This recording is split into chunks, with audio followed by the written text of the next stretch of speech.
You're listening to the Color Country Podcast, your passport to the breathtaking public lands and tourism destinations nestled in southern Utah and northern Arizona. Join host Stephanie DeGraw and her guests. Hi, and welcome to the Color Country Podcast. I'm your host, Stephanie DeGraw, and today we're talking with the Zion Forever Project and what they've got going on with their 2024 field guide. Hi, thanks for joining us. Hi, Stephanie. My name's Tiffany Stouffer, and I'm the Director of Development, and I'm really excited to share kind of an update and share with the listeners the work we have ongoing across our parks here in southern Utah. Great. And can you provide an overview of some of the key projects that are highlighted in the 2024 field guide that just came out? Some of the high-level projects we kind of have ongoing across our parks include an update on the Cedar Breaks Visitor Center, which is opening this August, which is really exciting. Some of the ongoing work with our education programs in Zion and across our parks. And also our new partnership and the projects happening with the Dixie National Forest over on Pine Valley and up on Cedar Mountain. And so just a wide variety of project types and activities that our organization helps support here for recreation access and for people of all ages. And if people want to check out some of these projects, why don't you share the website? Yeah, so you can find a copy digitally of the field guide at www.zionpark.org. There you can also kind of do a deep dive into the individual projects. We push updates on our website, so as the projects are underway, you can kind of see how things are going and the progress we've made together. And then you're also able to support those specific projects if you so choose. Yes, that's wonderful. And donations are always welcome for this great work. And in general, we'll get down to some of the specifics a little bit later in the podcast. But when you talk about the field guide and what the primary goals and objectives are of that field guide, what would you say about that?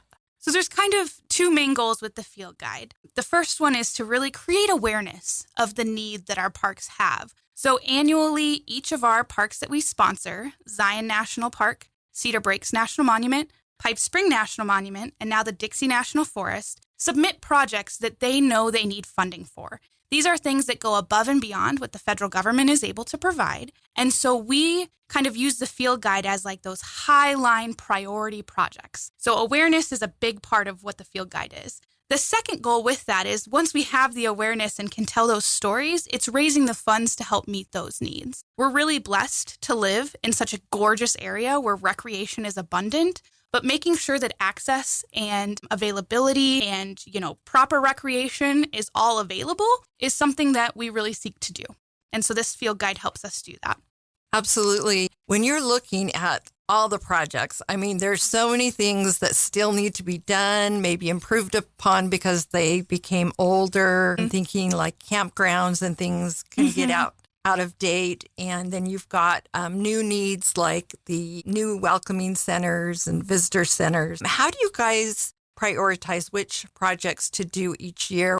So it's actually a really cool process. So how it works is we reach out to the park actually in the early fall and say, hey, what do you got ahead of you in this next year? And so what the park does is those division heads kind of meet and prioritize and rank and submit applications to our org. And we work in tandem with the forest supervisor and with the park superintendent to then look at the list of applications and say, hey, these are projects that'll be really successful as storytelling pieces and awareness pieces, or maybe we could apply for funding through grants or speak to donors specifically one-on-one because the project might be geared a little bit more towards like one person's specific interest. And so what you get in the field guide is kind of that highest priority of work, but also the widest breadth of the work that we fund. There are so much more that the Zion Forever Project does outside of the cover of this book and outside of the pages. But this is what kind of is the best storytelling pieces and also the most understandable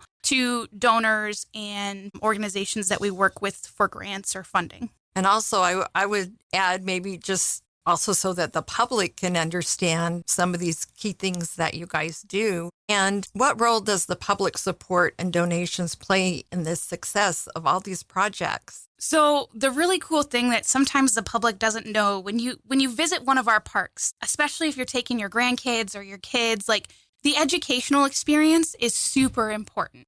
Whether it's a night sky program up at Cedar or the holiday celebration down at Pipe Spring, or even just going to Zion as a school field trip. All of those things are made possible because of donor support. So the federal government is unable to pay for all of those services and all of the staffing needs, the material needs, the bus fees, all of that. And so anytime you basically have an interaction with a Zion, Cedar Breaks, Pipe Spring, any of those three parks, like an interpretive ranger, that's made possible because of the fundraising that our organization provides. And so it's really cool. And, if you think of the last time you visited one of our parks, there's a good chance you had, a search and rescue encounter or an educational program that you attended. That's made possible through our work. Yes, and I think a lot of people don't understand. They pay a fee to get into most national parks, and they think, oh, that should cover everything around here. Why is this campground falling apart? Why do they need to have funds to, for example, one of my favorite programs you guys do where you bus children from low-income areas up to the park because in their normal day-to-day lives, they really don't have exposure to public lands. And so that's one of the goals of me having you on today, which is great, is to get the awareness out there of what your organization does and some of these cool projects and how we can help you. Absolutely. And let's jump over into a cool thing that's new this year. And I believe this is the first year that you're working with the Forest Service so in-depthly. Yeah. That's the word. So we are really excited to now be an official partner of the Dixie National Forest. That was a new addition this year. So much of our public lands, they all kind of intersect, right? And most visitors don't realize that they're going from a Park Service land to Forest Service land. And sometimes the recreation rules are different. Sometimes, OHVing is allowed in the Forest Service land, but it's not in a park setting. And so it can sometimes be confusing to the visitor. And so one of the areas that we really see that happening is here locally on Pine Mountain. And so we actually are operating now the Heritage Visitor Center there at Pine Valley and celebrated a great heritage weekend there on Saturday. But we see that kind of crossover of people who aren't maybe familiar with our work, but expanding now in the Forest Service. And then the project this year in the field guide done in tandem with the Forest Service. So a couple of winters back, the roof blew off actually of the historic tower up on Bryan Head Peak. And so we are working with the community, with the Forest Service, with the Park Service to replace and reinforce that roof structure. And so this is the first time a real tangible project is being done in partnership with the Forest Service. But we're really excited about it because it is kind of that overlook or lookout space. And you can see Zion, you can see all of the public land here in Utah, or in southern Utah, I should say, from that peak and that overlook site. And so it's a really cool way to kind of honor the legacy of the Forest Service on Cedar Mountain while also preserving it for generations to come. And when you guys decided to come together, was there any other projects that have been discussed as a result of this partnership? You just mentioned two. I'm just kind of curious if there might be future projects we can look forward to. Absolutely. And so I'm actually working with the Pine Valley Rangers right now on a couple of grants for OHV trail maintenance and infrastructure updates over towards Enterprise Reservoir. We're in talks about how we can help enhance their educational programming offerings and make them a little bit more robust. And also just, signage updates, trail maintenance across all of our lands. And again, that increased awareness of the need that exists, not only with our Park Service lands, but with the Forest Service as well. Well, and there's so many projects. I bet you don't run out of things No, to tackle. and I absolutely love fun. it. Every day I kind of get a look at either one of these projects in the field guide or, check my emails and there's a ranger reaching out like, hey, I have this great idea. How can we make it happen? And so I get the pleasure to get to kind of sift through it all and find those stories to tell the public. And it's really rewarding. That is great. And now, if we want to jump over to something else, there's a couple of other projects that I've been wondering about. Can you explain the Floor of the Valley Trail initiative? And that's over in Zion National Park. Yeah, so that is going to be a long legacy project. It's kind of combining and addressing two needs that exist in the main canyon. So if you've ever traveled up the main canyon, Oh, yes. Seasonally it's shuttle buses, but there are a lot of people who now like to rent e-bikes or ride bikes up and down the canyon. And so that traffic combined with the bus traffic can be pretty dangerous. And so one of the two things that project is addressing is getting pedestrians and bikes off of that main road and providing them a way to access the Temple of Sinawava without sharing the road and just making it safer for everyone involved. The second need that project really helps address is sewage infrastructure. Interesting. Yeah. You jump from. So if you've been up to the Temple of Sinawava recently, there's a lot of porta potties up there. That is a big cost to maintain and update and keep those porta potties as fresh as possible in the summer heat. So the other part that trail will hopefully help and allow for is creating a new sewage line and updating existing sewage line from where the lodge is as well to make it so it can handle a larger amount. And the trail will hopefully, if it works out, be built on top of it. And so it won't have to disturb new land since that's already going to be land that has to be disturbed for the sewage infrastructure. And so it's kind of a two-for of a project, but it's one that requires some serious engineering and planning. And we know the federal government can sometimes be slow. So it's one we're really excited about, but know that it'll take place probably in chunks or phases. Right. So it's just starting now to really gel together. Yes. If I understand correctly, as far as the steps that will happen to make it a reality. Whereas I've heard talk about it for a few years. It's exciting that now we've got some actual steps of here's how we're going to make it happen. And what's interesting is that needs to happen, but also at the same time, that's different from the fact that Zion will be getting some new road alignments up by the south entrance to help the traffic flow, and we have so many visitors. So a lot of things are going to be happening at Zion National Park to handle all of the infrastructure and the visitation and the traffic. And especially, you brought up a good point that now on top of hikers and people that like to stroll up the road and travel up the road in their car or ride the bus, we now also have e-bikes added into the equation, and they've become so popular, whereas I remember before I never had heard of an e-bike. It's a new phenomena. It was definitely a growth kind of during COVID when they weren't running the shuttles as full. And so people found it as an alternative way to get up there and also be able to recreate a little bit more in isolation.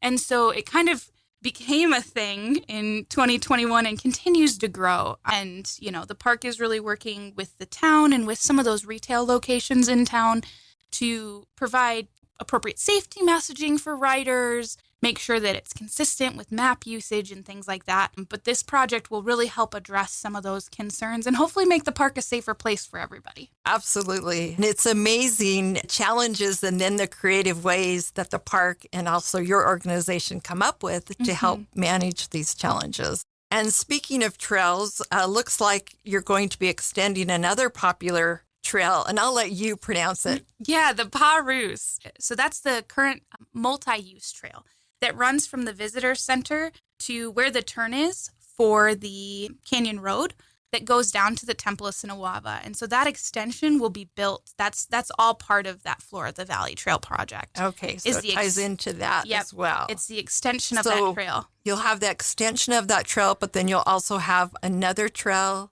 They'll be kind of meeting. It's the same trail, but it's called two different things depending on, one is more focused on the trail work and one's more focused on the sewage line. Okay. And again, telling that sewage story is sometimes you don't think about it, but when you have millions of visitors, that's a lot of waste. Yes, somebody's got to deal with it. It's Absolutely. Not what I want to deal with, but I'm really grateful there are people that handle those kind of complications. Absolutely. And so is that the trail also that goes up to the Narrows? Yeah, so that all will feed in. So that's that road all the way up to the Narrows, and that's where you kind of put in for the Narrows is at that end of the road. Yes. And so that Pa'arus will run from the visitor center all the way once it's fully completed. Well, that's exciting because that's going to really make it a consistent way to travel through the canyon. Absolutely. Is to say, I'm going to walk that whole trail. For me, it'd take me 5 weeks, but the average person, I think, how many miles? well, I'm not entirely sure. Don't Okay. quote me on it, but I think it'll end up being, because I think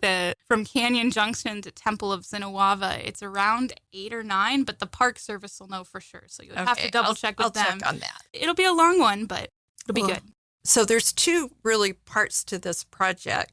Do you have any idea of a time frame of when it might start to happen, like some of the first steps? So that's all kind of being undertaken by our park partner. We're just responsible for the funding portion. Oh. We're really excited that there's the growing momentum to do some of the feasibility studies, and they've been doing a really good job of tracking the need. And so we're optimistic phase 1 will kind of be underway in the next year or so, because like I said, it'll happen in chunks. It's not going to happen all in one fell swoop. It's a lot of land and it's a lot of area that'll need to be kind of constructed on. But we're very optimistic that, things could be underway much sooner than how the federal government sometimes works.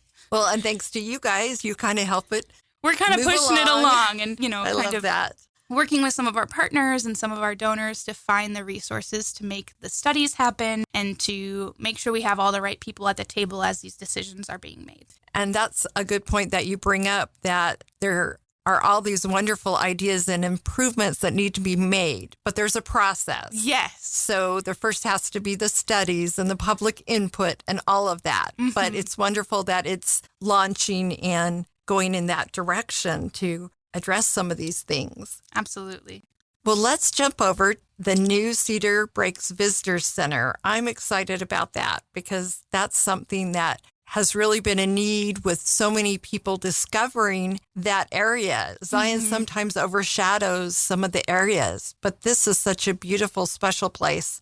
Let's talk about that. Cedar Breaks has been a long time in the making. We were again, I use the term blessed. We got a lot of snow the last few years, which ended up delaying the project by almost an entire year. But we're really excited to be opening that new visitor center this fall in August. We're really excited to be able to have programming there. There's going to be an updated bookstore there, and it's at the Point Supreme Overlook. So I'm not sure how familiar you might be with that, but that overlook and the old historic cabin are still preserved there, and the cabin will serve as like a little mini museum to the site, and they'll be able to do night sky programming there again. And I actually was just up at the site probably 2 weeks ago and got to go out and see everything. There's a really nice patio out back for educational programming.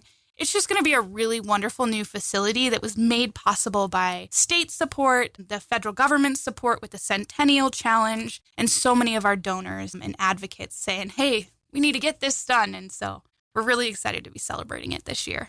That's wonderful. And there will be like a parking lot as well that you can pull off and then get out and see the historic cabin and then go in and see the visitor center, which I'm sure will have some really interesting information and displays. Absolutely. They're actually going to it's going to be like one of the trees is the central beam. And so it's being designed so that it brings the outdoors in. And so that's pretty cool.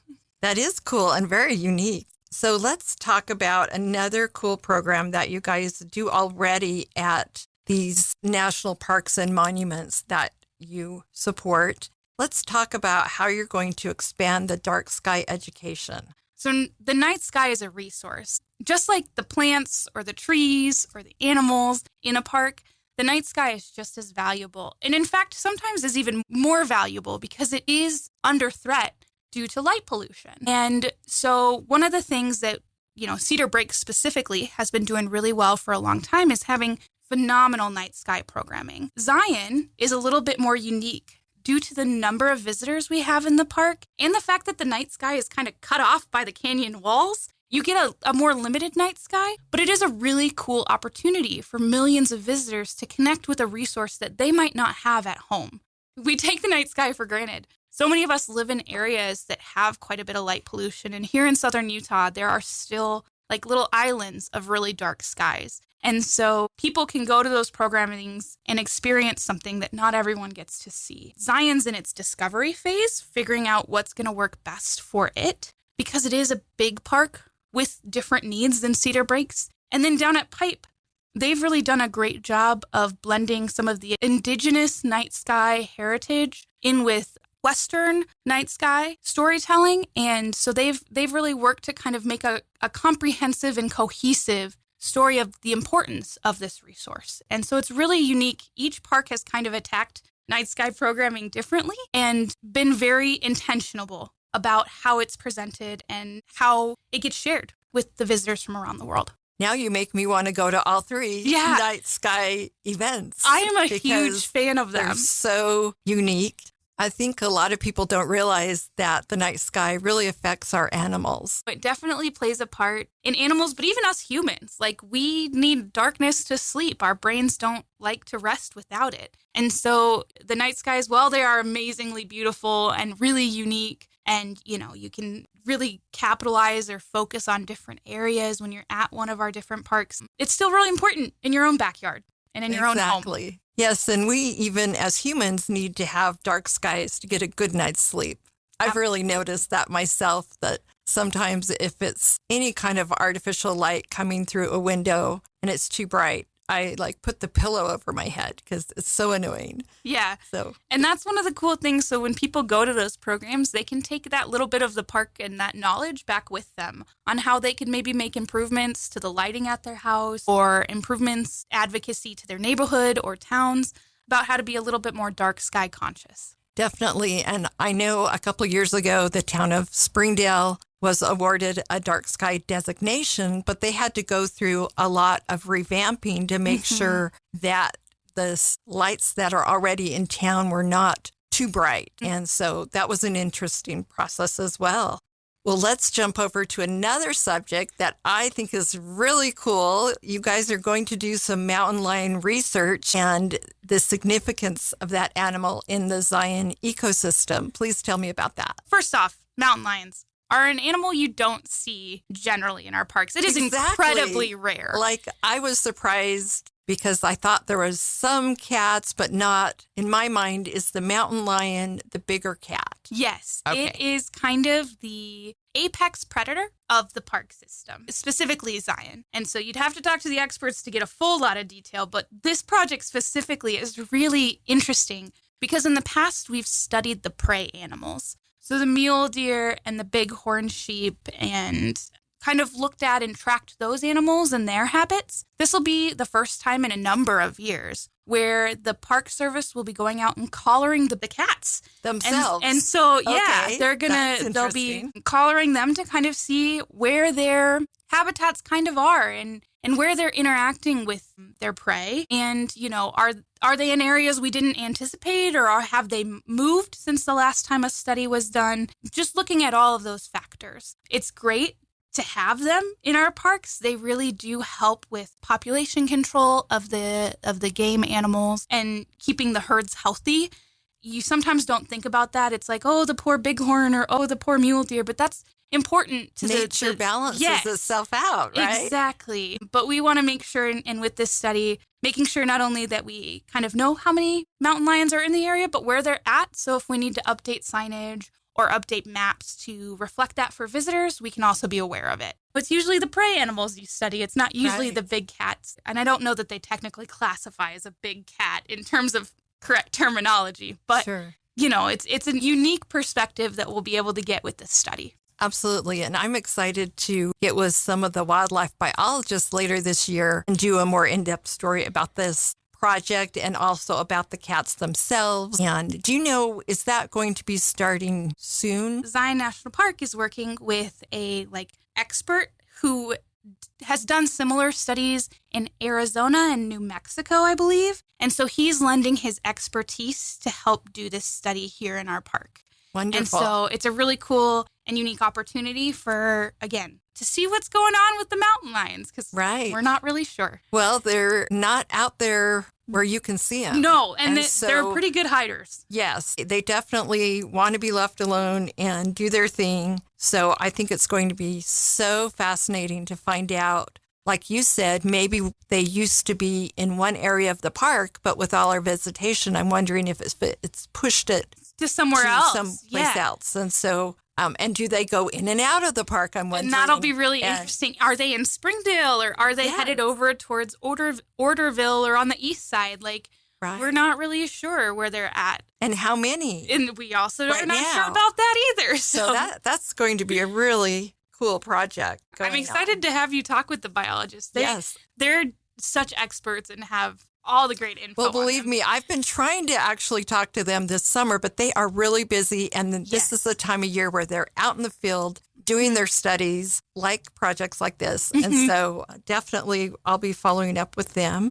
And that leads me into the question of how can we as the public get involved if we want to be like a volunteer, or what else can we do to help you guys out? So there's a couple ways you can get involved. So the Park Service does have volunteers in park. And so if you go online to the NPS website, there's an opportunity to volunteer, and they'll kind of connect you with the volunteer coordinator to help do stuff in the parks themselves. The Forest Service has something very similar if you're interested in doing work at Pine Valley or Cedar Mountain. In terms of how you can help Zion Forever Project, there's a couple of ways you can help us give back to this work. So the first is obviously make a donation, and you can do that at www.zionpark.org. We also operate all of the retail store locations in Zion, Cedar Breaks, Pipe Spring, and at Pine Valley. And so whenever you make a purchase, the proceeds from those purchases go back to support these programs and so many others.